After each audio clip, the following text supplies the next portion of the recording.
So after this disastrous meeting with the CTO, I felt like crap. It was horrible, obviously. I hope nobody ever has to be in a situation like that. Absolutely one of the worst experiences I've ever had. But after that, I did get some time off, and they didn't fire me. I kind of suspect they wanted to, but that would have been a step too far, maybe, for them legally. So they didn't fire me, and I think I took 2 months off, and that actually was amazing. It's what I needed, and I knew it's what I needed, and I was able to come back and work for a while. It was still a struggle. I absolutely hated being there. Obviously having to see the CTO and on a regular basis. I mean, they're off. I saw them basically every day. It was horrible. I was like, I don't want to be here. But I, again, felt very trapped financially. And since I had such a horrible experience trying to find a job last time, I didn't, even that sounded so horrible. I couldn't do that either. And it's hard I don't know if I fully explained how horrible that experience was, but to be like, yeah, I'm capable of doing these jobs, and I know I could do a good job. And my past job history, everyone has overall been very happy with my work. To, go through countless interviews and be rejected countless times, it's just a miserable experience while you're, racking up debt. And it's, again, a situation I hope nobody else ever has to go through. I'm sure other people do. And I know I've talked to other people about the interview experience and just how horrible it is for some people.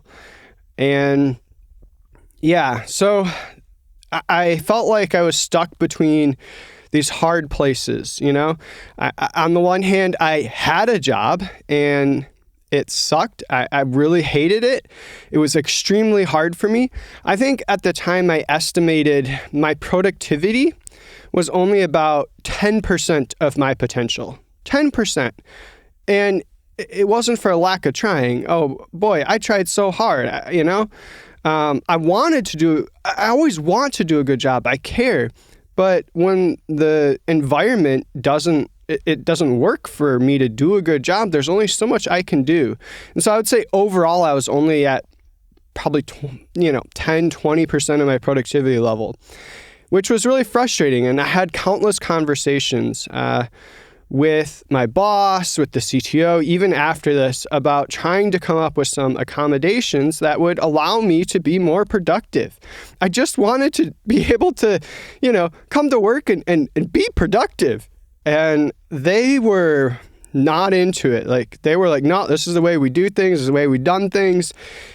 This is how it works. It works for us. Why doesn't it work for you? That's essentially what I heard over and over again. And it's so frustrating because I'm like, I know what works for me. I know a more flexible work environment works, and I would produce way more for you. I would be able to do such a better job. You'd get so much more out of me for the money. They were not into that, and that was extremely frustrating. So I had that time off. That helped a lot. I came back. I think I was there for another year, and I had another medical leave in that time after. It was so hard. That job just rode me into the ground so quickly. I burned out so quickly because the work environment just didn't work for me at all. And so I couldn't go for very long. And it was really interesting because when they originally hired me, they made a big deal out of the fact that they had been doing this for 30 years. They had a lot of money in the bank.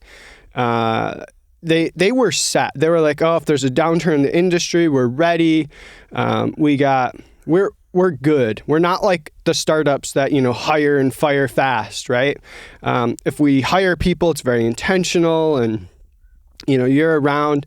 Well, anyways, all that being said, after I'd been there maybe another year, they laid off me and another person who had been there. They weren't an engineer. They had been there for, I think, 10 years.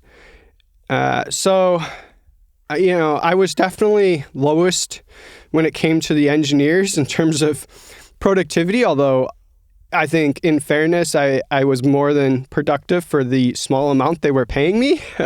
So I don't think I was like taking advantage of them in any possible way. But yeah, so they did let go this other person that, as far as I know, wasn't also having issues similar to this or whatever.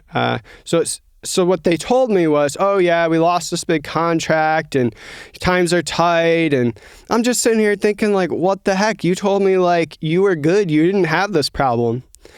And this was a pretty big, I think, learning moment for me, which will come back into the story later. But just the fact that even if you're an employee, I've learned both in this instance, other instances, looking back at my other jobs, at least in the US, it doesn't really mean a whole lot. You can get fired with essentially 2 weeks. California has slightly more protections, but in general, you can pretty easily get fired anytime the company decides they don't like you, or they don't want to, they want more money for the boss, whatever it happens to be. They can totally do it. It might seem like being an employee gives you extra protections. It's going to keep you on longer. I've learned since it really doesn't mean that much, at least in my opinion, my experience. And it sucks because in the US, an employee position comes with your health insurance. And for me, that was super important because I used it heavily due to, so I would see my psychiatrist regularly. I had medication. I would see a therapist. So I needed health insurance, right? And it was tied to a job. So anyways, back to the story. They laid off me, this other person, and it, I wasn't that upset, obviously. Like, I hated the job. It was like, all right, I guess it's time. Gotta find another job or whatever. I didn't have barely any, I didn't really have any savings because the amount they paid me for living, compared to living expenses in the Bay Area, I was barely able to pay my rent of like $1,700 a month and food and just the necessities. Like, I wasn't really paying off any of the credit card debt that I had taken out when I was trying to get this job. So I wasn't in a great position financially, but they were nice enough to give me, I think it was a month and a half of severance and like a month of health insurance. So between that and the little bit of savings I had, I think I had about 2 months of like that I could go before I was out of money. But my insurance, I think, was only for like a month. And so that was definitely the biggest thing, was like, what am I going to do? I'm not going to have insurance after this period of time. And there's this program called COBRA in the US where if you lose your job, you can keep your insurance. But the catch is you have to pay for this insurance, whatever your company used to be paying. And so I think in this case, it was like I think it was like $800 a month. I'm like, where would I get $800 a month to pay for health insurance? Like, what the heck? This doesn't help me.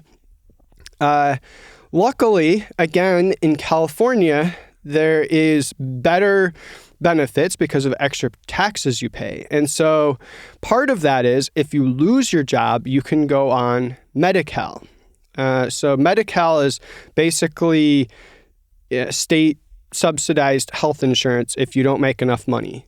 So throughout this entire thing, I will say this. I was so happy I was in California. When I looked at some of the other places I could have been, not only would I not have been able to take that medical time off that I absolutely needed, I had no choice. I had to take it. If I would have taken that, I wouldn't have had an income, so I couldn't take it. California, I had that like freedom. That made, that seriously gave me a lifeline that if I didn't have, I don't know how I would have survived. And again, losing this job, it was like, okay, I can't have the same insurance I had. And Medi-Cal is nothing great. It's not, I think it's great they offer it and you don't have to pay essentially anything if you're not making anything. So that's fantastic. It's not amazing. So it was like, okay, this is not ideal, but at least I will know I can keep my health insurance because I'm in California, and I could also get a small amount for unemployment, which again was higher being in California. So all this being said, I think I could stretch it for maybe 3 months. And